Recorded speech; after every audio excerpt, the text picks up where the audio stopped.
Well, hello everyone. This is Gabriel from Dubai, and joining me on the other end of the line today is Dr. Cynthia Eller from California. She is the author of a book that I've been reading recently, The Myth of Matriarchal Prehistory. Hello, Cynthia. Thank you for Hi. joining. Well, I've been reading this book and, I've been fascinated. Of course, women still have it hard. And there's a lot of things for feminists to do. But it appears to me that every movement that wants to improve the condition of a given group, at some point they think that in the past things were better or there was some golden age or something like that. I wouldn't say that of every group, but I certainly see in the United States people wearing the Make America Great Again. Like they may be unhappy for whatever reasons, but somehow they think that what was going on before was better somehow. And apparently this is what feminists, or some of them, believe, right? That maybe 10,000 years ago, women had a great time. Why don't you tell us a little bit what this golden age was supposed to be like, according to these feminists? Yeah, I want to stress, first of all, that this is a minority of feminists who believe this.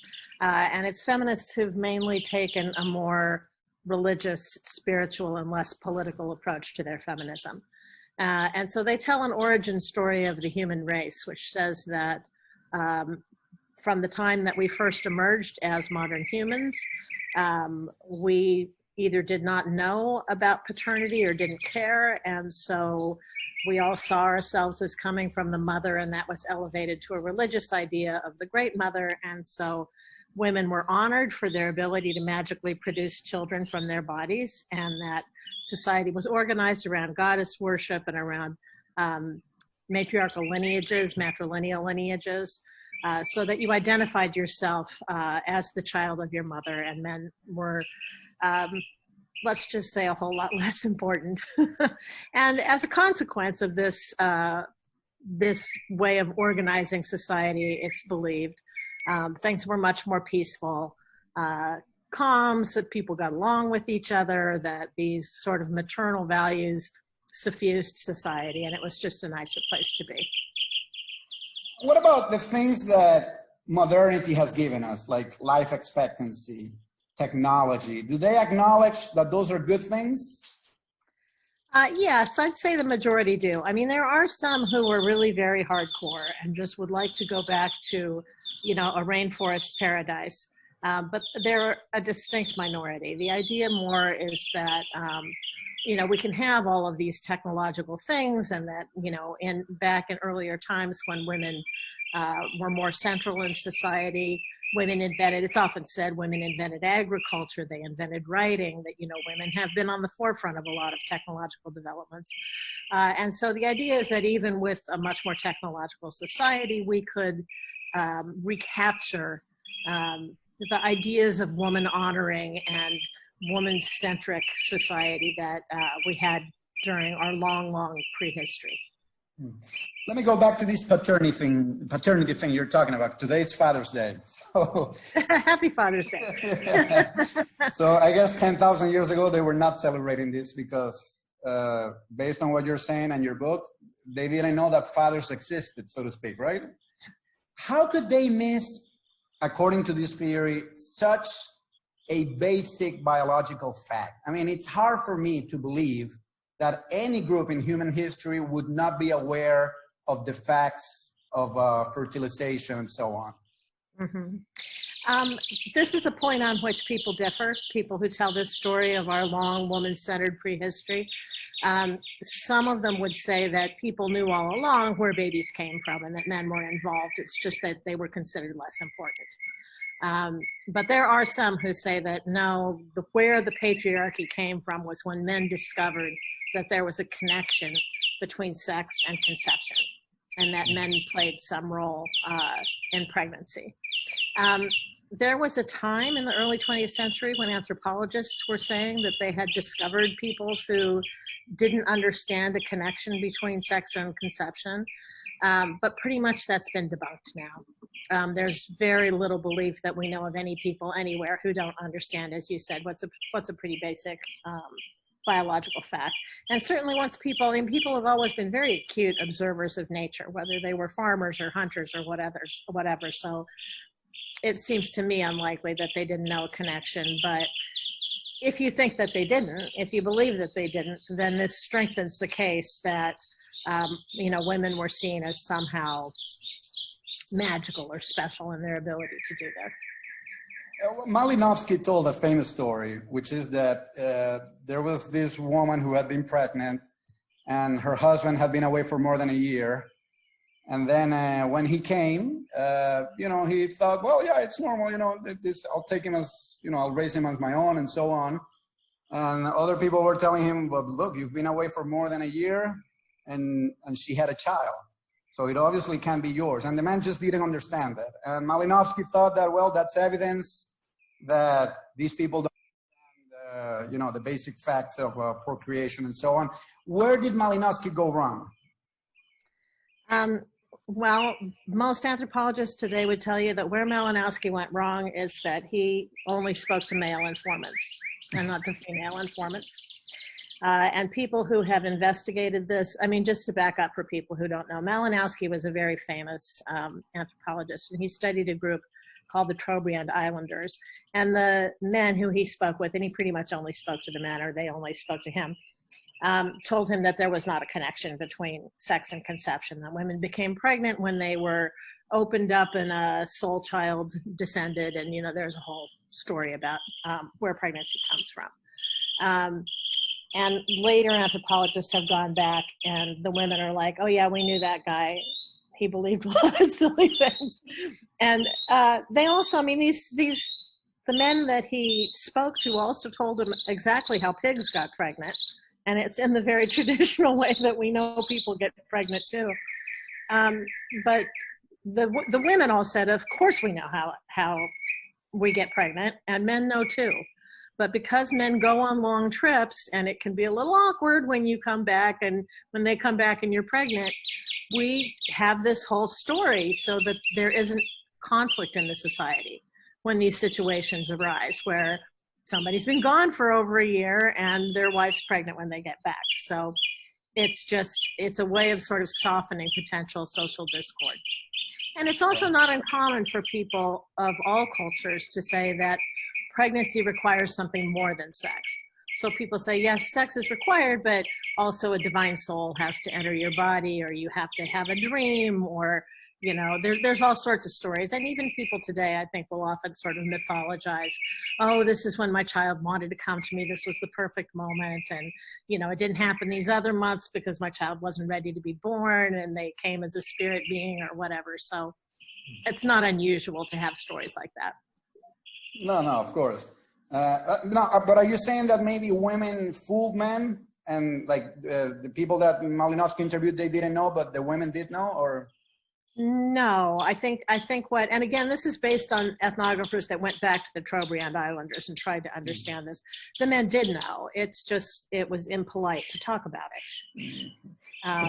There are so many things we think are polite and are not, and that was considered, it's impolite because you don't want to out some guy whose wife got pregnant while he was away. So we all just maintain this nice social fiction that, women have babies without male assistance. But maybe that one particular guy that Malinowski interviewed, I mean, you would acknowledge that he just didn't know.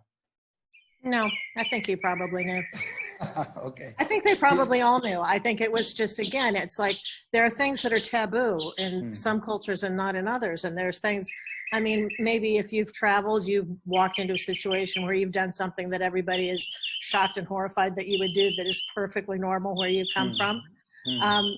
It's just, you don't talk about that. You wouldn't ever say that. And so probably his reaction is, why is this guy pushing me on this? Why is he trying to embarrass me publicly? This is ridiculous. So he's like, no, it's not like that. And pulls out the story that they tell for situations like this. So you talked that's about, my best guess. yeah, sure. You were talking about agriculture. I'd like to talk about the domestication of animals because you talk about that in your book as well.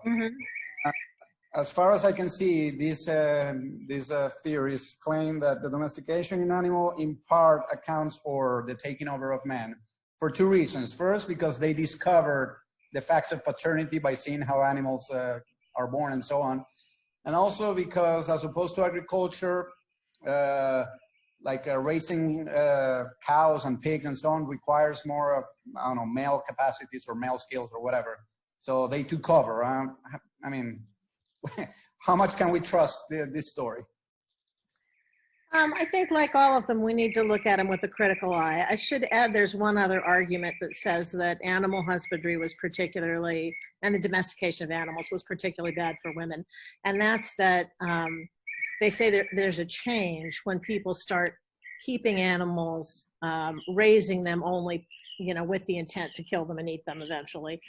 And that this gave them a model for how to treat other beings in a way that's very exploitative and use-based, and they just transferred this to women. So having learned a different way of behaving in a human way, a way that's oppressive, they then applied this to the female of their own species. So there's several different ways that people have argued that the rise of pastoralism or animal husbandry was detrimental for women. I mean, it's an argument, but in order to make that argument hold up, you have to believe that prior to the time of animal husbandry, things really were different between women and men, and we don't have evidence for that. There's a great deal we can't know about the variable status of women and men in prehistory. But when we look at peoples worldwide who are living, in hunting and gathering societies or at various levels of, density, so not big cities, but small tribes and so on. You see plenty of societies that are incredibly male dominant. You also see ones that are much more egalitarian. So there's just a lot of variety, and you have to kind of expect that in prehistoric times, the same was probably true. But importantly, we don't see any correlation between a hunting and foraging lifestyle and better treatment of women. So there are groups that live like that who are extremely abusive to women. Right. Well, you said there's no evidence that in prehistory women had it better. Let me bring forth some of the supposed evidence that these groups claim. Mm-hmm. You engage in your work, the work of Marija Gimbutas, and all her work with the little statues going. Mm-hmm. And these statues, they're very striking because they're all female, very fat. And the argument is that these female goddesses, if they are there so prominent, then somehow that represents higher respect for women. So in as much as there are no male goddesses, those came later, but the more ancient ones are female goddesses. If you have a female goddess, then somehow that society is good for women. Why do you not accept this argument? Which is, I suppose, is the central argument from Gimbutas. Yes. I think there's a variety of reasons we have to be cautious about it. There are some societies prehistorically that made a lot of female figurines and others that didn't. The ones where we do have large figurine collections, some of them look distinctly female and others don't. And it's just not clear if they're meant to be female and they're meant to be male or they're meant to be genderless. They oftentimes have animal features as well. So, it's confusing. Mainly though, we don't have any historical documents to tell us what people were doing with those figures. And the range of things that people do or reasons they create small figurines is hugely variable. So they can be dolls for children to play with. They can be, things that are used in ritual settings. One theory is that prehistoric men carved fat women because they thought they were sexy, and that this was just that they were essentially prehistoric pornography. So there's a lot of theories about what these figurines may have meant. I tend to think they probably, especially in cultures that had very large collections of figurines, I tend to think they had a religious function. Again, just because that's something we see pretty commonly cross-culturally. And there's a very interesting case in Iron Age Israel where archaeologists have found large collections of female figurines. And we happen to know, because we have biblical evidence, that that culture worshiped a single God, that they addressed in male terms, and that they condemned the worship of female deities or any representation of deities. So obviously this was some kind of folk religious practice. It wasn't a dominant religion saying that this mother goddess is, you know, at the height of the pantheon and everybody else has to bow down to this great goddess, or all gods derive from this great goddess. So we don't know, even if they are religious, we don't know what kind of religion they supported. The other reason to be cautious is that goddesses are worshipped in many, many religions, including very large populous religions like Hinduism. And there's no indication that that does anything particularly good for women's status. People are able to distinguish between goddesses and human women. And the fact that there are goddesses doesn't mean that human women receive any more respect. I remember speaking to an Indian woman one time who was like, you know, I said, so, you know, what was it like growing up with goddesses? And she says, oh, come on, they were goddesses. You know, this was not us. And we were told all the time, that's not you. So not a necessary connection. What about Latin America and Catholicism and the Virgin Mary? Is there any evidence that this improves the lives of Latin American women? No, I don't think so. In fact, there's a, I mean, you can just look at what the status of women is in those Latin American countries where the Virgin Mary is really receives a lot more attention than her son, frankly. But, you know, I mean, you can look at measures of women's health, women's employment, women's access to healthcare, to education, and so on. And, you know, women's status is not good there. I've lived in Latin America for many years, and it's counterintuitive because the higher the standard of the Virgin, and it depends where you go, right? And like Mexico, it's a big country of Virgin worship. Other countries, like Argentina, not so much. But Mexico, Guatemala, Colombia, and so on, yes, you know, the regard for the Virgin Mary is very high. But the higher the standard, the lesser the status of the women, to the extent that you're being constantly compared to the Virgin. Slut shame compared to the Virgin. So, I mean, if there's big obsession with the Virgin, that's too high a standard for women in the community. And it's a literally impossible standard because she's a virgin and she's a mother. Right, and we don't exactly. know how this is done otherwise. So, yeah, and I think, you know, if you take a Marxist view, you would say that religion is there to compensate for the things that are lacking in actual economic terms, in actual daily life. And so you could make the case that the more goddess worship you see, the less likely women are to be well off. Right. But you could also I don't know that I believe that. I'm just saying that's one. Yeah, some people make that argument. But you could also, I suppose you could also make the other argument, the reverse argument, which is what in ancient times, I think it was Xenophon or one of those philosophers said, that look at the Ethiopians, their gods are black. Look at the Scandinavians, their gods are blonde hair. And basically saying religion is a projection of who you are and also who you want to be, right? Now, I'm only playing devil's advocate here, but couldn't that count as an argument to say if a religion has female goddesses, then that's a reflection that that society somehow women have a better position? In the same regards that Ethiopians had black gods, therefore there is no racism in Ethiopia, or things like that. In principle, it's an argument that makes sense, but we've just seen a lot of evidence that contradicts it. I think the genesis of this idea of goddess worship and this long time of woman-centered prehistory comes specifically from that idea that, especially in monotheistic religions, where the central god is either male or generally perceived as male because he's addressed in male pronouns, that is a problem, that is the elevation of a patriarchal principle to the level of religion. And so I think it's kind of in rebellion to that. We don't know of any cultures that are goddess monotheistic, where there is one supreme deity, not a deity who in mythology gives birth to the other gods or anything like that, but who there's only one God, and that God is always addressed in with female pronouns and is understood to be somehow female, although also somehow not quite sex. We don't have any examples of that. So would women be better off in a society where such a God was at the center of the religion? I kind of suspect so. So yeah, I think there is an argument to be made there. But that's not what we see when we look at goddess worship worldwide. We don't see that form. And I think it's important to distinguish between religions that have a great many gods and goddesses.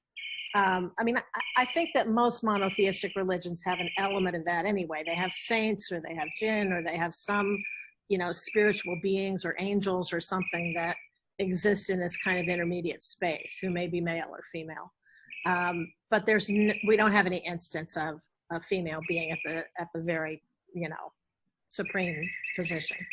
Some of them claim that if maybe with a bit of a stretch of imagination, if we go further back, there is such a goddess above any all, which is like Mother Earth, right? Mm-hmm. So if you go in Europe, for instance, well, you see a cult of Mother Earth, and in the Americas as well. So what do you reply to that? Because they say ultimately, if you go back further enough, you will see some cult to Earth as a deity itself, and that deity is female. So there you have female monotheism, so to speak. The idea of Earth as mother is fairly recent in European history.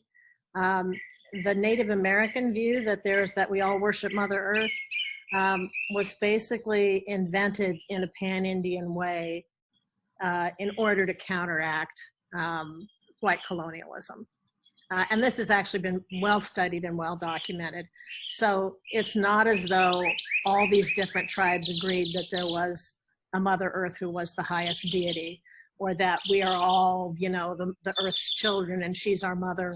Some groups spoke metaphorically that way, or religiously that way, and a lot of others didn't.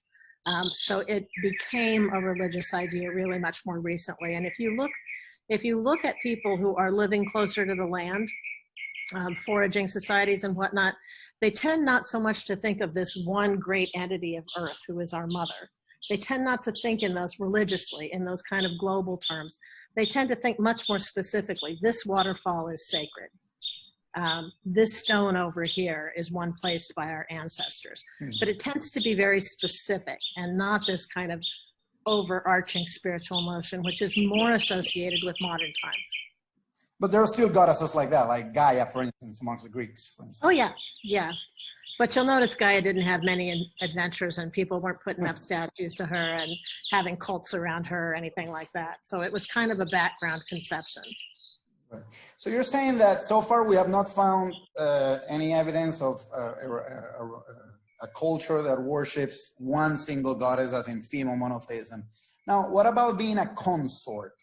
You've been speaking about ancient Judaism. At least in the view of most historians, Yahweh may have had a wife at first, Asherah. Do you think during that time, might there be any evidence that the Israelites gave better treatment to women when Asherah was around as Yahweh's wife? I would not presume to guess. I really wouldn't. I would just say that the fact that that Yahweh had a wife in ancient Israel, or that, you know, that many of the gods had consorts. I think monotheism, especially with a male rather than just a sort of spiritual force kind of deity, is really hard for people to maintain. And I think that's why people do, because it doesn't mirror their own lives, right? And so they tend to want to create these other beings in between. They tend to want some element of polytheism in their monotheism, however they get it, whether they have 99 names for God, or whether God has a special friend, or, you know, however it's done, it's difficult to maintain, I think. Just as I think a really strict polytheism is difficult to maintain. People want to look for some kind of unifying concept behind all these gods, you know, in a very vague and not necessarily very important way, but you know, for example, most African religions on contact with Western imperialism, they had a vague kind of belief in a high God, but they didn't worship the high god because the high god was too far away. The high god couldn't help you out. So there were all these intermediate deities, and those are the ones that you are most engaged with, that you were praying to, you know, making offerings to, and so on. So I think in a way it's unnatural to have a pantheon that does not have any female beings in it. So I think that that's a very common religious pattern. Right. Let me get back to Marija Gimbutas, because I mean she's pretty much the main character of your book in her claims. She argued that there were hordes of invaders coming from the Caucasus, the area of the Caucasians, right, and which today would be Georgia, I suppose, right, the Caucasus, yeah, mountain. How did she come up with that idea? I mean, what's the evidence for that? And did they invade the whole world according to her theory? I mean, because how did patriarchy made its way to Australia, to the Americas? Because that's very far removed from the Caucasus. So how did she come up with these explanatory gaps, and how did she fill them? She doesn't do a very good job with the explanatory gaps. And that's because she's an archaeologist specialized in that region. So she's looking at Europe. She's looking particularly at the Balkans. And so she has a theory for where patriarchy came from there. And she imagines it spreading, you know, via the spread of agriculture throughout Europe, the Middle East, and Asia. But obviously that doesn't explain Australia or Africa. But she's not much concerned with that, because that's not the story that she's involved with. Her followers, on the other hand, or other people who subscribe to the theory, they do have difficulty with this, because they have this universal idea that women used to be the center and then men took over. There was a patriarchal revolution. So it has to have been independently invented in different parts of the world. And I think that's why people often resort to this idea of a lack of understanding about paternity, because that, you can imagine, was a universal, happened all at different places all around the planet at different times. But Gimbutas' story, and a lot of people, especially Europeans and European Americans who tell this story, they really emphasize this one instance. And, you know, there's definitely support for culture contact between the steppes and Southern Europe and Southeastern Europe. There are some things, some practices that we know moved in terms of things like, you know, kinds of pottery or kinds of weaponry. So we know that there was culture contact, but that's not surprising. That's the rule rather than the exception. But most archaeologists would not say that there were these definitive attacks and that they were the instigator of patriarchy for these other cultures. A lot of her theory is tied up in an idea about Indo-European languages, which, as you know, the Indo-European language family has spread very far and wide. And scholars have been, especially in the 19th century, were very keen to try to figure out, well, where did it start? Who were the original speakers of this language that eventually spread everywhere else? And Gimbutas, being herself an old world, you know, raised in Lithuania and studying in Europe, having sort of an old world view about the importance of answering that question, her answer was that the original Indo-European speakers were from the steppes, and that their religion spread from there, their language spread from there, their culture spread from there, and patriarchy spread from there. So there's a couple problems with this theory. One is that we know languages spread without necessarily completely transforming culture. I mean, look how widely spoken English is today, or French was 200 years ago. It's because it was a language of trade. It was a language of international commerce. And whole peoples weren't being displaced, and entire cultures weren't being replaced.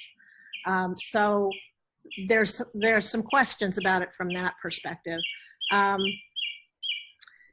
You know, also it's just, there are alternative theories about where the Indo-European language homeland was, and that's not the only one, obviously. Hitler was very fond of the idea that the home was Germany, and that was the true home not only of Indo-European languages, but of all Aryan thought, culture, etc. Right. Uh, Let me talk a little bit about the Amazons, because you also talk about them in the book, and some people make a big deal out of this. We all know these stories. Herodotus talks about them, about these societies that are far away, and it's always this idea they're far away, they're alien, they're foreigner to us, and that's where women rule. And what the proponents of this theory say, well, we don't have to take everything in the little detail that these myths tell, but at least it may be evidence of something that's recollected from the past in which women rule. And in the same manner that there was a Troy, and for many centuries people believed that the history of Troy was just fiction, and Seligman and the famous archaeologist finally found Troy. So why not with the Amazons? I mean, maybe they did exist, and maybe they did reflect what happened 10,000 years ago throughout the whole world. What's wrong with this argument? Well, they may have existed. There's no way to disprove that theory.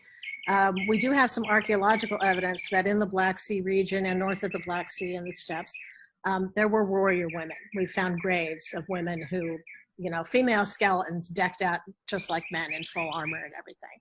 So they may have seen things like that and imagined that to be a case of, had become Amazons. But clearly by the time you get to ancient Greece, as you mentioned, this is always someplace far, far away and no one's quite ever seen it. And, when people say, well, but there's Amazons, on the friezes of the Parthenon now, having been stolen, residing in the British Museum.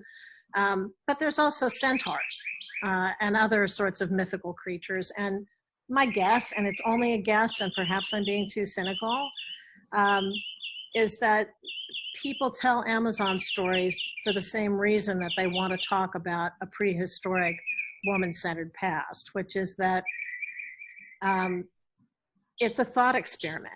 It's a way of thinking mythically. Well, what if things weren't the way they are now? I mean, I would say that any thinking man living in an extremely patriarchal society, he may have been trained to look down on women and to see women as his to own and direct and whatnot, but he's probably also noticed that they're very smart and capable, and that one of them at least raised him.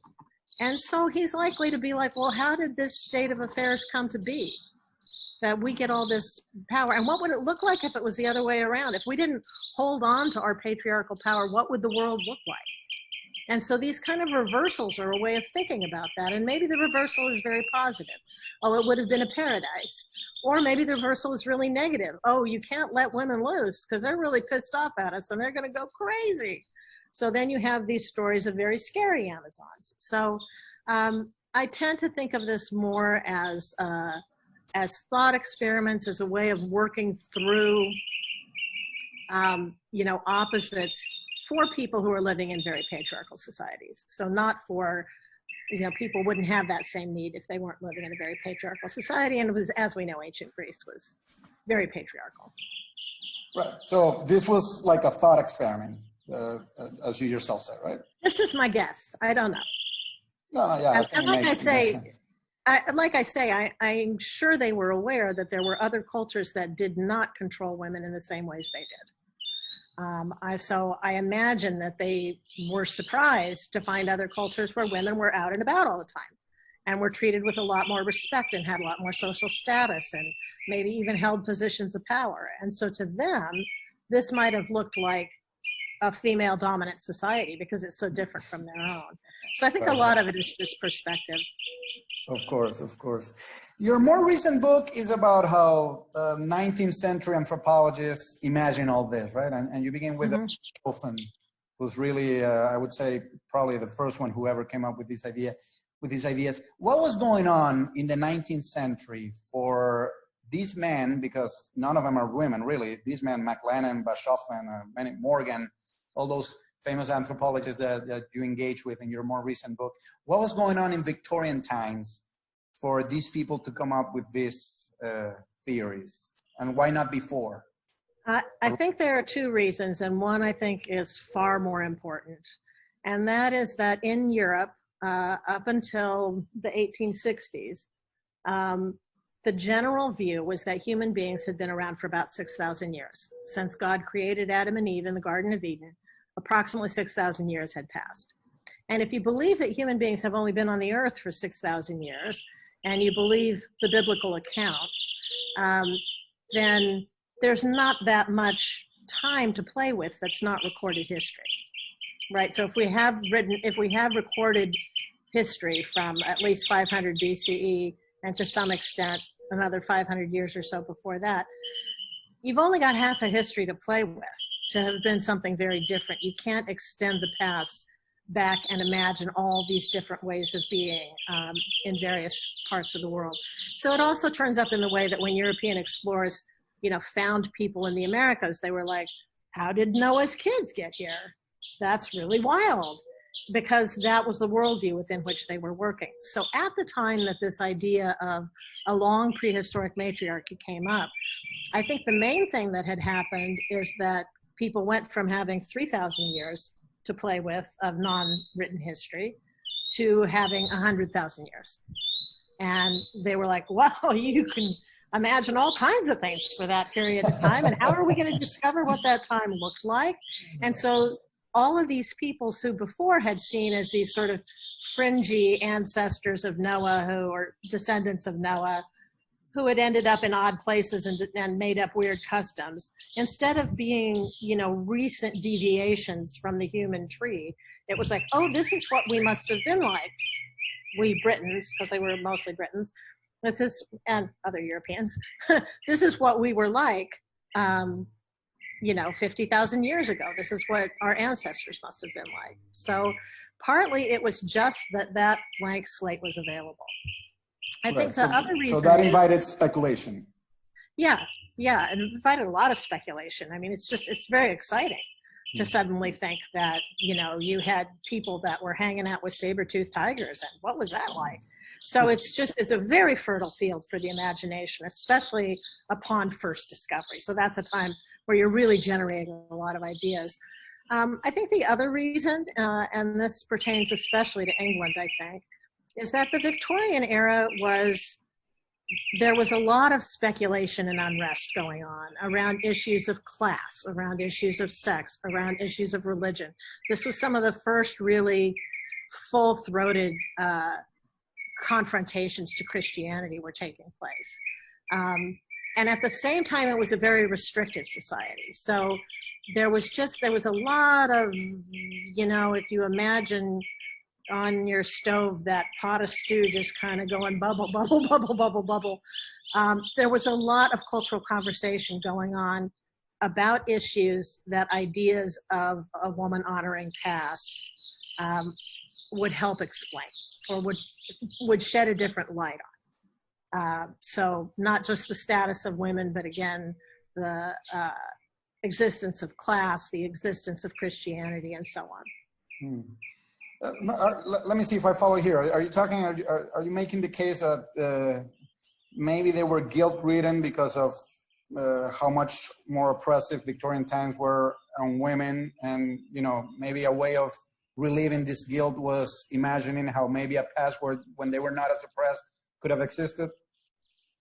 If so, I think that would just be one group of people. I think we do see some of the anthropologists who talk about this who clearly do feel guilty about the way women are treated, and that's probably part of what's motivating them. But there are also, we know of cultures that have been extremely oppressive to women for apparently centuries and millennia, and they don't seem to suffer any guilt over it. So I don't think it was suddenly a big guilty time. And it wasn't, their interest in women, when you read their works, is not so much women as people in their, as like full people. They're interested in women as they interact with women. So their interests, unlike when you see 20th century feminists talking about, a woman-centric past, these men were interested in talking about women in terms of sex, because that's one way they interacted with women, and in terms of family relationships, because that's the other way they interacted with women. So apart from that, they didn't interact with women a lot, right? They went off to work and they lived and worked in very male environments professionally. So I think it would be an overstatement to say that this was so much a guilt attack as it was that people were raising questions, and feminists were raising questions, women were raising questions. You know, why are these laws so restrictive? Why do my children go to my husband if he abandons me rather than stay with me? And so because there was a lot of discussion around this, there was a lot of interest in thinking about the roots of relationships between women and men, and also just interest in the same kind of gender reversals thought experiments that I think the ancient Greeks were doing when they talked about the Amazons. Is like, well, what would it be like if? Right. We began this conversation talking about the role of paternity, right? And we were saying that according to these theories, men did not understand what their role was, and neither did women, right? Now, these particular anthropologists, they come up with another theory, which you discuss in your book. It's not so much that they don't understand the relationship between sex and birth, but rather that they're having group sex or they're promiscuous. Yes. A woman is having sex with many men, and it's impossible to know who is the father of the child. And in that regard, ultimately, everything has to go back along the lines of women because that's the only way they can trace descent. Now, as far as I know, this theory has been abandoned, but you know, there was a book a few years ago, Sex at Dawn, by Christopher Ryan. He's an anthropologist in the US, and he made a lot of noise with this book because he was basically saying that those anthropologists that you talk about in that book were correct, that originally that's the way we live. And he makes a big deal of, out of bonobos, right? Out of what? Excuse me? Bonobos, the other chimp species, right? Because apparently that's the way they behave. And that book caused a lot of controversy. I wonder if you have any thoughts on that book and why this theory you think it's wrong, as you say it's wrong in the book, which was a theory defended by Bashoff and Morgan, McLennan, all those people you talk about. I don't necessarily disagree with the theory because I think, again, this is one of these things that we just can't know. We can't, there's things we can know about human beings who lived 50,000 years ago, but there's a lot of things we can't. We just can't observe them. So the idea that peoples would have been more promiscuous and therefore it would have been harder to tell who the father was and descent is traced through the mother, I wouldn't completely laugh that theory off. Although when you read the anthropologists who tell the story, it's pretty clear that they are having their own fevered sex dream. They're like, oh, wow, you know, all the women in the tribe, they just want to do it all the time with anybody. And so I think you can't subtract out their motivation and their obvious excitement in imagining this time of primitive promiscuity. And again, you just, the only reason to be critical of that theory is that human societies, we have experience with a lot of different human societies and cultures who have existed independently of each other long enough to form their own customs. And this is not a pattern that we see in human cultures. So it would be the same sort of thing, like if you came across a pack of dogs who, you know, okay, let me back that up. If you look at dogs worldwide, when they form packs, there tends to be a clear hierarchical leadership structure. That's just a feature of dog life that we see all over the place. We don't see packs of dogs where there is no kind of leadership order like that. And in the same way, we don't see groups of humans where there is not some form of long-term pair bonding. I mean, yeah, there's a lot of extramarital sex too, but pair bonding seems to be pretty common to the human species, that at least for the period of time when a woman is pregnant and giving birth and raising young children, that there tends to be the formation. I think I lost your sound. I lost your sound. So what I'm gonna do, yeah, I can't hear you. I can't hear you. So maybe we can pause here and I'll send you a new link. Is that okay? Yes, all right.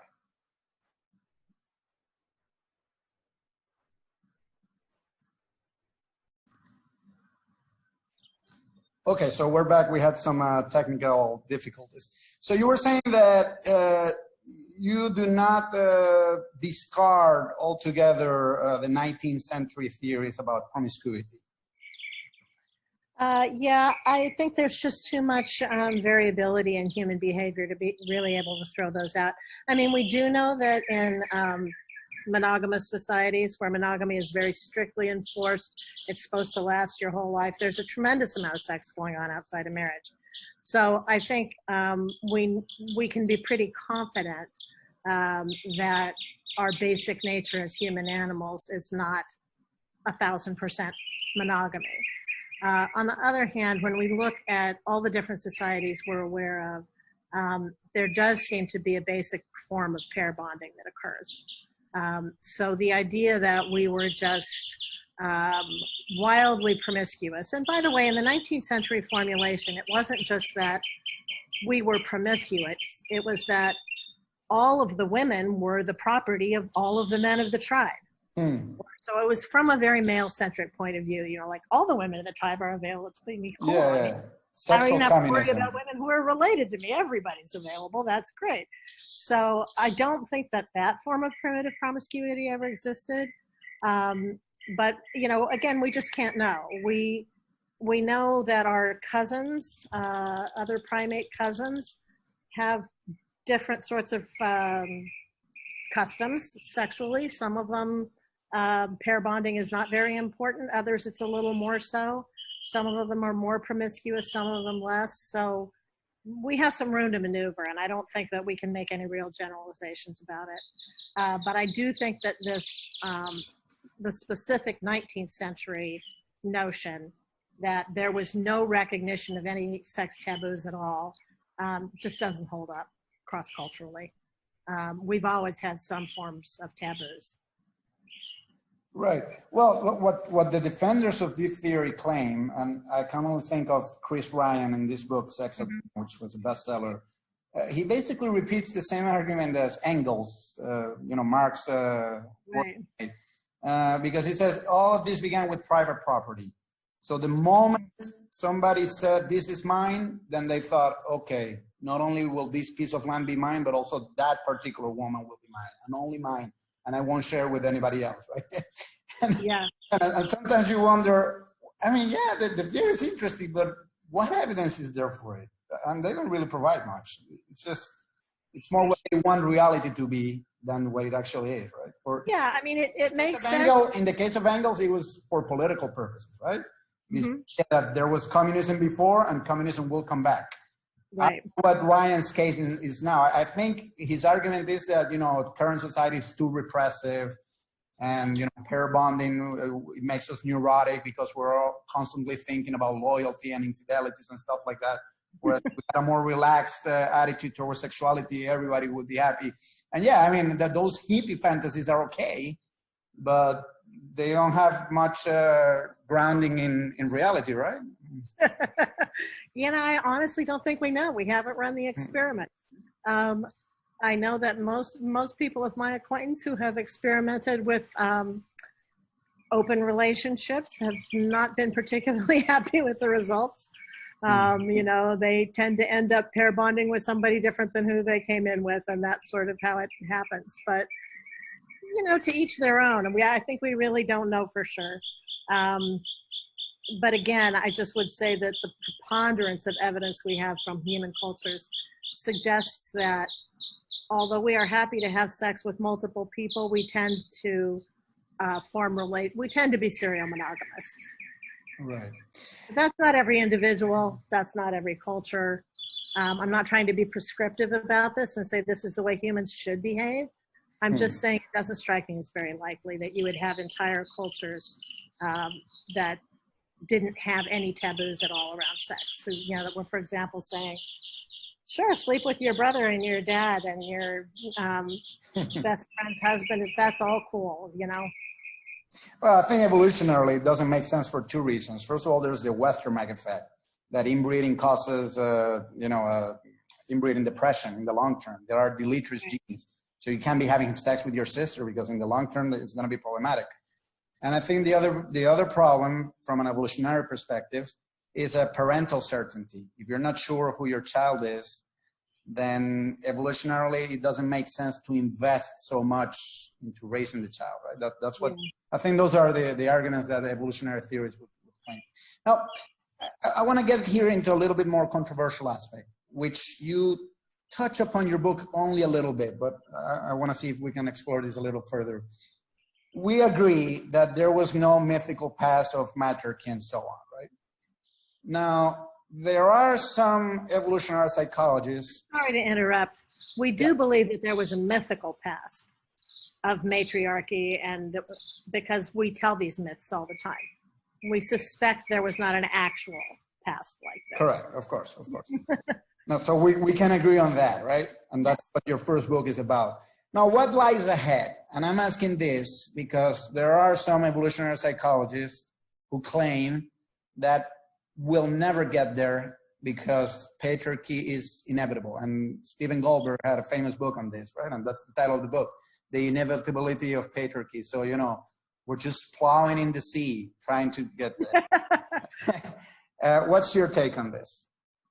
I tend to be more optimistic. Human beings have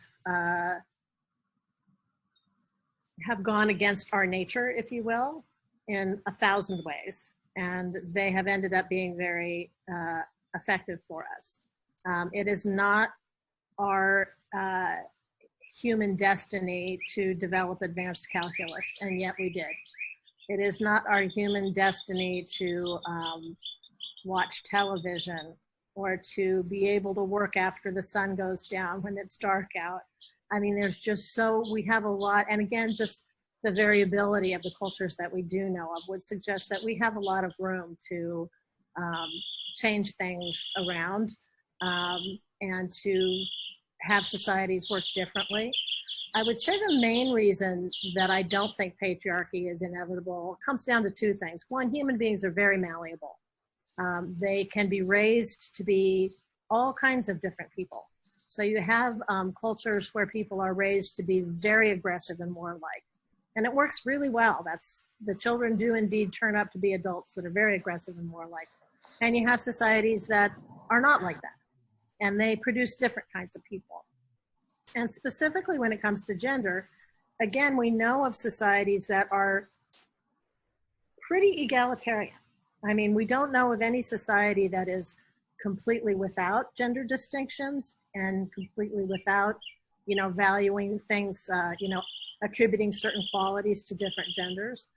But we know there's a lot of range. I think the other thing is that if you're looking at the human past, you're looking mainly at cultures where childbirth so defined women's experience because it could not be avoided as long as you were sexually active.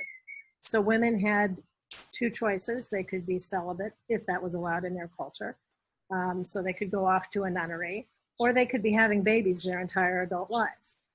And I think now as we see women having fewer children and living much longer, that period of time in our lives where our gender is so defining of our experience has been greatly reduced.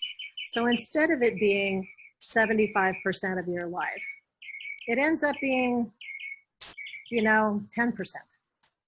When you're in those years when your body is actually involved in producing children, producing and feeding children. So it's really a pretty small sliver of time until the children are old enough that anybody can be involved, just as involved in parenting. And I think that that's a real sea change. And I think that it's going to make a difference going forward in terms of how hardy patriarchy turns out to be. Right. You think if women are empowered more, will we eventually become more peaceful, more democratic? Because that's one of the claims of these theories. Like back in the golden age when women were in charge, there were no wars, there was no violence, everybody got along, life was more beautiful. Maybe hard this myth in the sense that it never happened, but if it does come to happen, are they writing about what the consequences will be? Will it be happier times for us? I think they believe that. Yeah, I think that's one of the major reasons they believe that is that the path towards a healthier, more peaceful, more prosperous more harmonious society is through having more women in positions of authority, if not power. I would hesitate to say that because just what I was saying earlier about how you can raise people to be all sorts of different ways. And we know that there are female leaders who have been very hostile and have taken their countries to war for fairly minor reasons. And on the other hand, we know male leaders who haven't done that. So I would be a little hesitant. On the other hand, under our present conditions, the kind of qualities that tend to be trained into women more heavily than into men, if you just take us where we are now and you were to put a lot more women in power, I think you would see a change. But I don't see that as having to do with female nature and male nature so much as with, you know, how we're raised to operate in our different gendered roles now. I don't know, it's kind of inescapable. You look around the world right now and the countries that are being run by women are actually doing a whole lot better in the midst of this global pandemic than the ones that are run by men. So maybe that's a counter theory. Tell me about it, yeah. Just to, you know, wind up and close our conversation, you say in the book, you don't explicitly say it as far as I remember, but you certainly imply that these theories are detrimental for the cause of feminism itself. Matriarchal Gimbutas did not do any favor to feminism. Why? Why do you say that?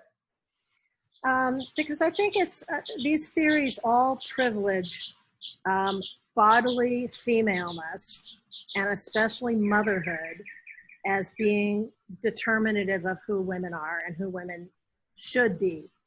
So it turns it into a good thing rather than a bad thing, but it's still really zeroing in on these biological facts of womanhood and trying to say that these are determinative of who you will be, for good or for ill. For good if you're a feminist, and for bad if you are a misogynist, but it's the same set of qualities. So these sort of understandings of who women are have been very hardy, perennial for a couple of centuries now, and they have not worked to women's benefit. So I don't see why, if you just flip the switch and say what was negative is now positive and what's, you know, positive now is negative, that it will really work to ensure the kind of future that I would hope that we as feminists want for women, which is one of greater choice, greater opportunity, different ways of being female, different ways of being male, different ways of being whatever gender, you know, you've chosen for yourself. So my worry about it, and you know, this may not be the case always and for every person, but my worry is that it's still building this icon of femaleness that has not tended to work to our advantage as women, as human women. So if I understand you correctly, you're criticizing their essentialism. I mean, they're essentializing female nature. Yeah. In the same manner that some Black liberation movements essentialize Blackness, you know, thinking that that could get them free of oppression, and actually it doesn't, right? Yeah, although I want to say, you know, I mean, I come off as extremely critical because I'm saying, to some extent, I'm just saying, don't be so sure of all these things. These things can't be proven. There isn't evidence, which isn't this entire story about a long matriarchal goddess worshiping period followed by a patriarchal revolution brought in by horse riders from the Caucasus or whatever. It could all be true. We don't have things to disprove it. We only have things to say it's more or less likely, and I'm thinking less likely. And I don't want to criticize how much some individual women have gotten from this theory, just as I would never say that there shouldn't be people celebrating what they see to be essential about Black identity if it's something that's really helping them in a positive way. I don't see it as a long-term strategy for social change, but for individual human beings, I've been really impressed by some of the women I've spoken to, how this has really changed their view of themselves and of their place in the world and of what their future can look like in very positive ways. And I wouldn't want to take that away from anybody. I mean, that would be sort of like being the type of atheist who not only doesn't believe in God, but also wants to run around and tell everybody who does that they're fools.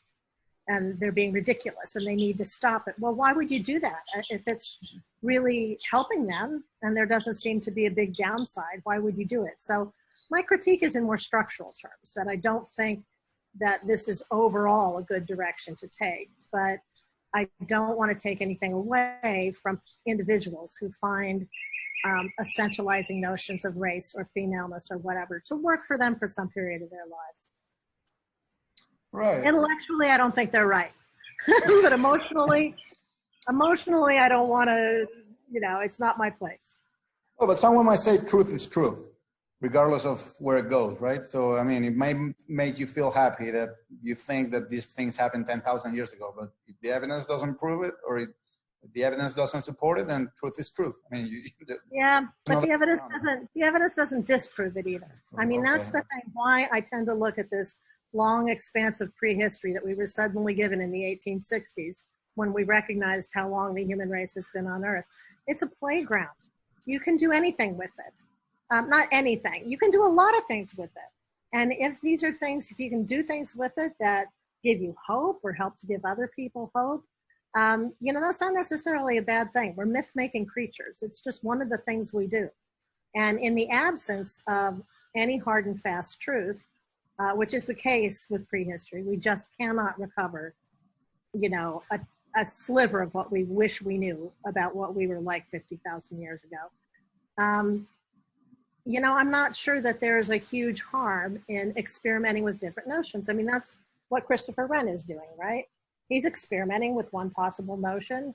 Engels is, so it's a way of us trying to think a little outside the box, outside of our own contemporary box, about what human culture can be like. But I mean, I suppose there has to be a limit, because otherwise you open Pandora's box to Atlantis, Afrocentrism, the Chinese going to the Americas in 5,000 before the Christ. I mean, it's pretty easy to come up with whack theories if you open this path, right? I suppose there has to be a limit. Where would you place the limit? Well, things that can be pretty easily disproved or cast as very unlikely. I mean, obviously, I see myself as a limit drawer. I'm saying that this history is almost certainly fictional. That doesn't invalidate it for religious purposes, but it does invalidate it for, as you said, truth is truth purposes. But it also doesn't draw really firm lines. It doesn't say, but this is the way things happen. I mean, when I published the book, one of the criticisms I got most often is that, oh, I'm an apologist for patriarchy. I'm saying patriarchy is universal and that it's inevitable and blah, blah, blah. And I never said that, because I don't think we know that any more than we know that there was not some great matriarchal past. We can only talk in terms of likelihoods. And in terms of likelihoods, based on what we know about the variability of human culture, I would imagine that prehistory was sometimes very patriarchal and sometimes really pretty egalitarian, and really not often, if ever, really female-centered, goddess-worshipping matriarchal, because that's an outlier in human cultures. We don't really see any cultures that are as strongly women-led as we see ones that are men-led. Right. That you don't see a flip side of patriarchy. So I think we can close it up. I'm just curious to know what you're working on right now and what I'm expected to see from you, any book or piece of writing coming soon. Well, are you working on anything right now? Or? I'm in library school right now. I'm working on an encore career as a librarian. And I have no intentions right now, although insofar as I do, I have been reading about the Ottoman Empire, and specifically Western visitors to the Ottoman Empire and sort of what they imagined they saw there and didn't see there. And originally I saw this as an academic project, and now I'm thinking that once I sort of am in the groove of what this world looks like, then I can write historical romance novels and make enough money to retire on. So, all right. So I guess that's to say I don't have any big intellectual projects going on right now. Okay, I mean, I think you can feel a sense of accomplishment with oh, thank you. Books that you wrote, because I was really delighted by those books. Oh, thank you. I'm glad you enjoyed them. Thank you, Cynthia, and God bless. You too. Take care. Bye-bye.